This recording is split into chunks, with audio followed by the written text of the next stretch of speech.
I think we're going to have a very interesting show. We're going to have a very interesting show here today, and it's going to be a very quick half hour. Good afternoon, everybody. I'm Ward Jacobson, and joining me in the studio today for Lincoln Live is Seward artist, Nebraska artist, Reinhold Marxhausen, who resides in Seward. Here, not so much to talk about art. We might talk a little bit about his art, but we're going to focus on something else that Mr. Marxhausen wants to address today, and that would be the mind in general. We're going to talk about left brain learning and right brain learning and memory and all sorts of things. And Reinhold, we welcome you back. Now, we had you here.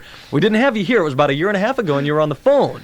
We were talking about your concert that you were going to be a part of at the St. Francis Chapel. Right. Yes, and we said at the time, you got to come out here. And here it's been almost 2 years, and you're finally back out here. I think we're going to do that again this year. Are you really? Yeah, I think this fall, yes. I heard that was a big success then. Yes, it was. It was fun. It'll be great. Yes, yeah. Now, tell us a little bit. There may be some people out there listening who are going, now, what's this guy all about? Who is Reinhold Marxhausen? What have you been up to the last 20 or 30 years, just to get people, give them an idea of what you've been doing? Well, I've been teaching at Concordia Teachers College since 1951, and I'm 70 years old now, and I'm retired from teaching, so I don't teach in the classroom anymore. And but when I was teaching in Seward, I used to take a lot of photographs of extraordinary things that I saw in nature, and I would use those slides in my classes to show my students how to see the world, not with your left brain, but with your right brain, and to notice things. And so that's been something I've been doing my whole lifetime, and so now I don't do that anymore, and I've done that, and so I'm trying to figure out what I want to do with my life. And that's very important, has been very important for you, because as an artist, that's critical. You need to be creative, and that right brain is the creative side of the brain, right? That's right, yeah. And see, Annie's with me today. And Reinhold's granddaughter, Annie, is here today as well. She's 5 years old, and she's going to start kindergarten this fall. Now, already she's becoming very left-brain because she can read already, and she's learning the names of things. And so here's a child who should be very playful because she's a child, but she's becoming left-brain just because that's the way children are. And then pretty soon she'll be in school and college and all that. And so we need to know information and know how the world works. But the right brain has to do with watching spiders and noticing things that are not information. And well, to answer your question more specifically, my memory's going bad. Mm-hmm. You know, I'm forgetting names of people and things like that. Which is normal. Yeah, which is normal. Yeah. That's right. And so I want to promote more of a playful attitude in retirement homes, so that when people are 65 or 70 and they're in a retirement home and people are taking care of them and there they are, that they should play a little bit more and be more a right brain. After all, they spend their whole life in their left brain making a living and learning how the world works, but now they have a chance to maybe be more playful. But, you know, to get people to play in a retirement home is really tough, because when the grandchildren come there and they see their parents with a goofy hat on their head or they're playing around, they're embarrassed. Yeah, that's going to make those people feel weird, isn't it? That's right. And also, the grandchildren are embarrassed because their grandparents have forgotten their birthday and their wedding day and all of that data stuff that is no longer important. So I'm trying to promote the idea that maybe when you're in a situation like that, maybe memory and data and facts are not as important as play and right brain and noticing and smiling and being goofy and all of that stuff. Are you convinced completely at age 70, Reinhold, that you're not upset about the fact that you're losing your memory? Are you over that, or does it upset you at all? Oh, it bothers me. Yeah, sure. Because it really upsets a lot of people. A lot of people get really worked up over that. Oh yeah. Yeah, it doesn't bother me that much, but it does bother me. Right. Yes, maybe that's why I'm doing this. Yeah, what are some of the other things you're doing? You say you're trying to promote the fact that you need to be a little more playful and childlike at your advanced age. Well, another idea that I have for retirement homes is that maybe there ought to be walls that are covered with blank paper, and these people are encouraged to take these magic markers and just scribble on the wall. Mm-hmm. You know, just scribble on that paper, and every day you can change that paper.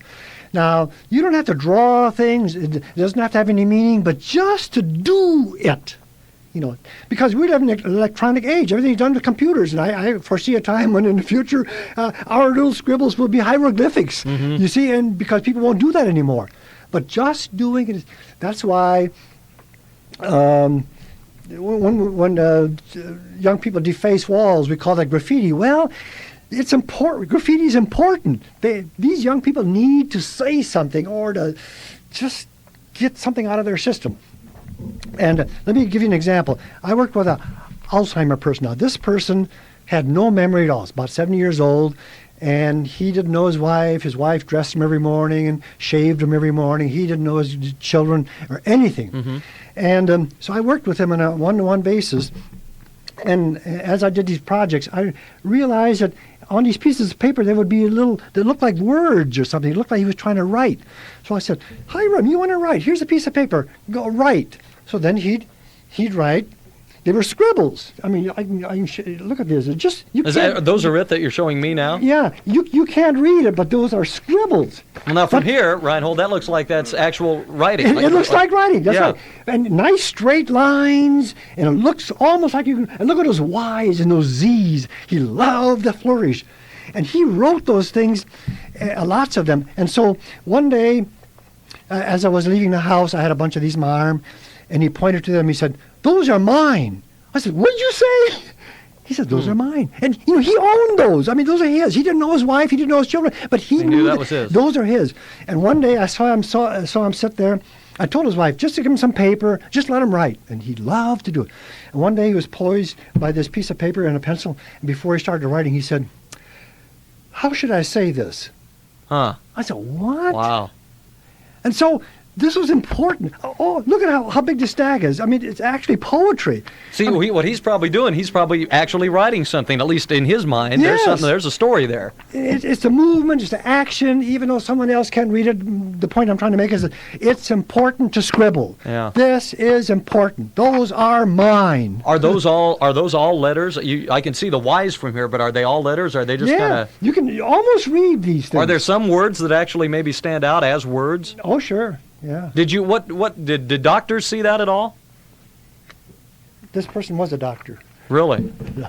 But anyway, I've shown it around. I've done talks about this. Have you had any so-called experts look at that to examine that? What do they say? Well, I haven't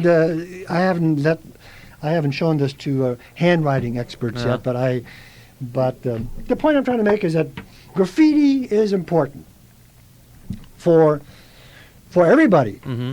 It's an expression, and I put that in the same category as art. Art that you can't understand. Well, the artist has to do that art because he's getting something out of his system. You can call it whatever you want. Are you still pretty active as an artist, Reinhold? I do metal things. I invented Stardust some years ago. Shake one of those for us, because there they are. And I invented that. Now describe there may be folks who don't know what that is. Describe what you've got. It's about 2.5 inches in diameter, and it looks like a rock. I call them Stardust, and they're made of stainless steel. And there's something in there. Yeah. Now, you're not going to tell us what, though, are you? I make them by hand, and I intentionally make them look ugly. It looks rather ugly. I don't think they're so ugly looking. I mean, they're black, and they're bumpy, and they're lumpy, and they fit in the palm of your hand. Like big clams. And the reason I do that is when you give this to a stranger and put that in a stranger's hand, they'll look at it and they'll sort of frown, like, "What are you doing to me? What is that?" And then when they put it to their ear and they hear their sound, you should watch their face. It just lights up. In other words, what did I do? I had them change their mind. Yeah. See, what is that ugly thing? That ugly thing is beautiful. In other words, I think that no one knows what's ugly. No one knows what's beautiful. And when you think about how many people or types of people are rejected because we put them in an ugly category, that's not fair. We don't know what's ugly. So this is a philosopher's stone.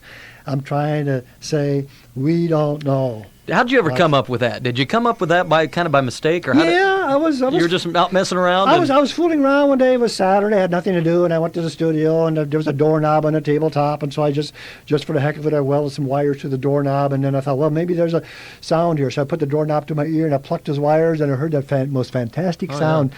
Then I got another doorknob and put wires on it, and put a wire across the top here, and I made a manual Walkman in 1960. I made the first manual Walkman. And Art Linkletter, I sent him one, and he said, every kid in the world ought to have a manual Walkman. And for 2 years, he and a Japanese tried to make it into a toy. And then after 2 years, he gave all rights back to me, and he said, well, we can't do it. It's too dangerous. The wires break off and so forth. But I continued to work at this, and then since the wires kept breaking off, I decided to put the wires inside. So then I just did that and invented this thing here, Stardust. And so I sell them all over the world. I've been on the David Letterman show twice, but otherwise I don't advertise that much. How many of those do you think you've made? Thousands. How long does it take you to make one of those? I don't know. I don't want to know because I'm not a machine. I just. And you don't care? I don't care. No. Are there bigger ones? I mean, well, and then I've done some cubes and different sizes, but I've never taken drugs, and so I don't know what a high is. I don't know what a buzz is because I've never taken drugs. But I'm really upset by the fact that so many people need drugs and depend upon drugs to feel good and to feel high. So. Anyway, these are like large Stardust. They're about 3 inches in diameter, and there are 2 of them. And make them so you can put them in your fist and you can grab those things, and they're metallic. And I don't think it'll work on the microphone here, but if you bang them real hard,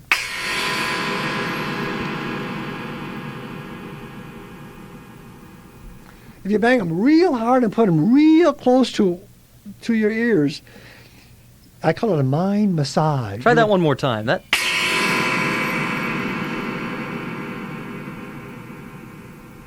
That got a good response from Annie. She liked that. Yeah. I don't know if it'll do it now. We've got the earphones on, so I'm sure it was more of a effect for us than it was the folks listening. But when you put it right to your ears, it massages. The vibrations go down your arm. You can feel the vibrations down your arm. I call it a mind massage. And somebody actually bought a pair because they have headaches all the time, and they want to see whether by massaging the brain with these, whether that would cure Did it help headache. it? I don't know. I haven't got feedback. But anyway, I've sold quite a few of these, and they're called parachimes. A pair of chimes. And they're signed, and so it's really a kind of variation on the Stardust. It's another direction. It's another audience. And I'm liking those. That's neat. I think that's a neat product. That's neat stuff. I think so. But I haven't. I don't know where to market them or how to get it going. But I've sold quite a few in California. Reinhold, let's take a break here. We need to take a break for sell some products here, and then we'll come back. It's always a quick half hour. Reinhold Marxhausen, Seward artist, is with us. We'll come back and spend a few short minutes with him when we continue on Lincoln Live after this. 1, 2. Back on Lincoln Live for just a few short more minutes with Seward artist Reinhold Marxhausen, and here we're here to talk about a variety of things. Gosh, we said we weren't going to get much into the art, but we did. And now, before we run out of time here, we got to get into some more projects that you're doing, Reinhold. You've got some books that you're working on. Yeah, this is a true story. One morning I woke up, and over on the seating on my bed was a large spotlight with a rainbow, about half an inch rainbow all the way around it. I looked over here to the left to the east window. The sun was coming through the east window, a square window, and making a circle over my bed, spotlight, with a rainbow around it. Yeah. And pretty soon it disappeared. And so all day long I thought, wow, there's magic in my life, that magic circle. I mean, it's so great. How can there be something round through a square window? And so my right brain was really enjoying it. I felt happy all day because there really was magic in life. Well, I'm going to make the story short, but it came back every morning for 6 mornings. By the 6th morning, part of me was saying, "Now you're a grown-up guy. There's no magic in life. You ought to figure that out." And so part of me wanted to know how that could happen, and part of me didn't want to know. Uh-huh. I mean, there was that little tension there. Yeah. And so one morning I stood up in bed, and I said, "I want to know." So I looked around the room, and I looked over in the west wall over here, and my wife had a vanity mirror over there with a beveled edge. So I said, aha! The light goes through the square window, it goes over my bed, hits the vanity mirror, and bounces back and does the magic. And then I said, now I know, now I know, now I know. And I was so disappointed that the magic was gone. I went to the dresser, I turned a mirror to the wall, and I haven't seen the circle since. That was 10 years ago. I was that disappointed. And the point is, there is magic in life, and there is those moments when you can see something that you don't have to have an explanation for, that you can really enjoy in a childlike way. So the left brain took over there and ruined it for you, right? Yeah, see how I know. Yeah. See how I know. And knowing that ruined it. Yeah. See, anytime a magician tells you how to do his Oh. magic trick, then it's no longer magic. Yeah, you should Because never ask a you don't magician. wanna- Yeah. So I wrote a book called A Square Circle, and it's about this story, and it's for children. So it's about my discovering the circle over my bed and stuff. And so there's some drawings. The left page has red letters, and so that's the left brain talking about this, what's happening. Uh-huh. And then when the right brain is responding to what's happening, the letters are in blue. And so you can go through this book and read the story that I just told you, and you can see by noticing where the lettering is, what page it is, which side of the brain was responding, and what it was talking about. That'd be a good book for kids. For Yeah. what age you think? Early, young kids, right? Everybody. I mean, this is an adult book too. You know, I want to promote. And then here's another little book called Left Right, and it's on the left side, left page, there's the left brain, and the right side has the right brain, and it's connected by a cord. And so on the left side, all the lettering is in black. So, you know, it's the left brain is black and white, black and white, black and white. you know. Factual. So it's all black and white. But on the right side, everyone has a different color. You know, there are different colors, and it's more imaginative. And so, just to give you an example, on this page here, the left brain says, the left brain likes to do the right thing. And this side, it says, this side likes to try different ways of doing something, you see. This next page, it says, I see an apple tree. So it's got a label. That's the left brain calling it an apple tree. The right brain looks at the same apple tree and says, I see a shape of a tree, and I see the green colors and the textures, the leaves and the lines of the branches and the roughness of the bark and the red apples and all of that. So that's what the right brain sees. That's what the left brain sees. Now, so if I saw an apple tree, I'd see ice cream for pie a la mode. That's See? right. Now, that's a good little right brain shot there, right? Yeah. Now, you're looking to get those published, right? Well, yeah, I'm in the process of refining it I want to get them published, right. I've sent some of these to some publishers already, but so far I don't have a publisher. Now, Reinhold, I don't want to make people think that you're against all form of memory, because memories, No, when we're I'm talking just- about no. memories, those are great. I'm talking about after 70. That's what I started out to say. You know, after 70, all of the detail and data that no longer matter that much. It would be a lot better if two people could talk to each other. See, using my theory, you wouldn't have any enemies and you wouldn't have any friends. Except the ones you make every day. Right. So the guy walks in the room and says, hello, how are you? I'm your son. Oh, glad to meet you. In other words, here's a guy who doesn't recognize his own son, but he says, I'm your son. Oh, gee, well, sit down, let's talk. And so they might be discussing subjects that they have never thought about discussing when they knew each other. But now they're sort of strangers, and they can start over with information and feelings. And I think by rubbing out all of that data, maybe families can, for the first time, talk about things they've never talked about. That you wouldn't have any friends because you don't know who they are. You wouldn't have any enemies because you won't know who they are. And every day when you get up, all those people you see every day, you can either befriend them or get in a grouch with them. But that's really only going to work unless you completely lose your memory, right? Because now, like, if I were to see you tomorrow, you'd probably remember who I was, if it were tomorrow, wouldn't you? Well, if I didn't have a memory, I wouldn't remember you. Yeah, I don't but think. but you do, though.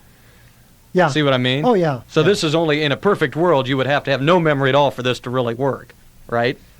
Well, I don't know. Because you're going to have some memory. I guess that's the point I'm trying Well, to I make. guess when I use the word memory, I think I'm using a generic sense to include data and specifics and names and addresses and birthdays and wedding days and things like that, you know, numerical kind of memories. Well, I have a hard, when I see people, my good friends, neighbors, I see them, they're people I see every day, and once in a while I'll say, gee, I wonder who that is. And then in a few minutes I'll say, oh, that was my neighbor. Yeah. And, not only did I not recognize who it was, but I didn't know the name at all. Yeah. So that's happening more to me. Yeah. That doesn't bother them, does it? They know that's right. Well, I know don't you tell well them. enough. I don't tell them, but They're going to know now if they're listening today. That's right. That's right. So it's happening, and it's kind of scary, but. But you've got the right attitude about that, because see, you know what? I think when people think about that too much, then it really becomes a problem. Sure. That's right. Yeah. Any other projects? We got about a minute to go here. Any other things you want to tell us about in a minute's time? This could be tough for you in 1 minute. Less than a minute now.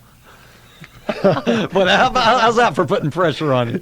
Got any good TV gigs coming up where you're going to be on television or anything? Not that I know This of. radio is as good as it gets, huh? Do that deal with the headache thing one more time. Now, what do you call these again? Parachimes. Parachimes. That's a good effect. Where do they pick one of these up?